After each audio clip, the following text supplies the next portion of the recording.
สาธุขอเจริญพรมื้อนี้ก็เป็นมื้อที่สองที่พระอาจารย์จะได้พาญาติธรรมญาติโยมเนาะ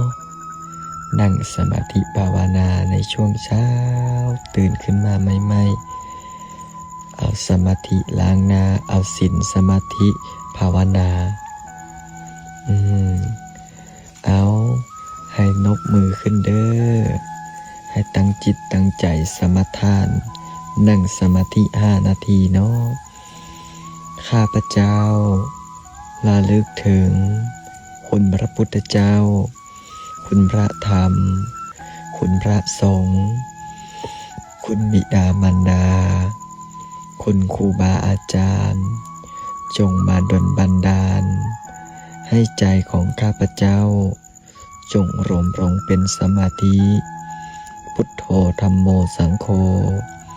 พุทโธธัมโมสังโฆพุทโธธัมโมสังโฆพุทโธพุทโธพุทโธทำจิตทำใจให้จิตให้ใจให้สงบให้เบิกบานละความโกรธความโลภความหลงความอิจฉาความพยาบาทความเบียดเบียนออกจากจิตออกจากใจชีวิตของคนเฮาเนาะถ้าอยากจะมีความสุขให้มีศีลให้มีธรรมแต่ถ้าอยากมีเงินมีคำก็ต้องรู้จักการทำมาหากิน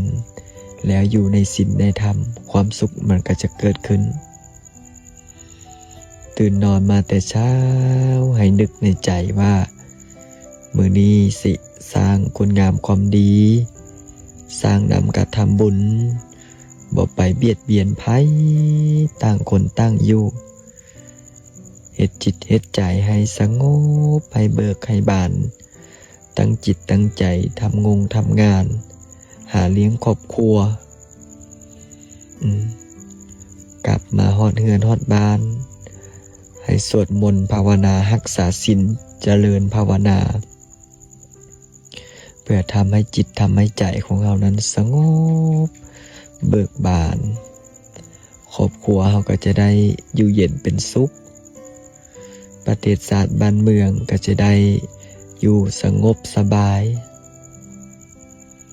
ขึ้นชื่อว่าศีลขึ้นชื่อว่าธรรมขึ้นชื่อว่าความสงบมันต้องเริ่มต้นจากเฮาก่อนเฮา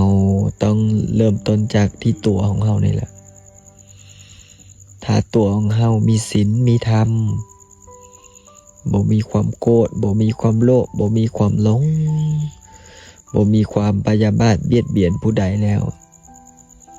ประเทศชาติบ้านเมืองมันก็มีความสุขมีความเจริญอย่างที่พระอาจารย์บอกศีลธรรมเนี่ยมันบ่ได้อยู่ไสมันอยู่ที่ตัวของเฮานี่แหละความสงบสุขมันบ่ได้อยู่ไสมันอยู่ที่ตัวของเฮาที่สังคมมันวุ่นวายที่จิตใจมันวุ่นวายก็ย้อนว่าใจของเฮาถ้าเฮารักษาใจของเฮาแล้วมันก็มีความสุขมันก็มีความเจริญพระพุทธเจ้าเพิ่นบอกว่าการที่อยากจะให้มีความสุขก็คือรักษากายรักษาวาจาและก็รักษาใจรักษากายก็คืออย่างบ่ไปเบียดเบียนผู้ใดรักษาใจก็คือบ่ส่งจิตส่งใจออกนอกรักษาวาจาก็คือบ่ไปเว้าเรื่องของคนอื่นบ่ประทุษร้ายคนนั้นบ่ประทุษร้ายคนนี้เนี่ยซ้ำนี้ก็มีความสุขแล้วเพราะฉะนั้นมื้อนี้ออกตนญาติโยมนั่งสมาธิ5 นาทีก็ถือว่าเป็นบุญเป็นอานิสงส์ใหญ่พระพุทธเจ้าเพิ่นยังบอกว่าแม้กระทั่งสร้างกระดิกหูงูแลบลิ้นก็ถือว่าเป็นบุญเป็นกุศลละนั่งเบิ่งลมหายใจเข้าออกเนาะก็ถือว่าได้สร้างน้ำกระทำบุญแล้วเนาะสาธุเด้อฝากกดไลค์กดแชร์กดติดตามไว้ สิได้เฮ็ดบุญเฮ็ดกุศลด้วยการนั่งสมาธิเจริญภาวนาทุกมือเนาะขอเจริญพร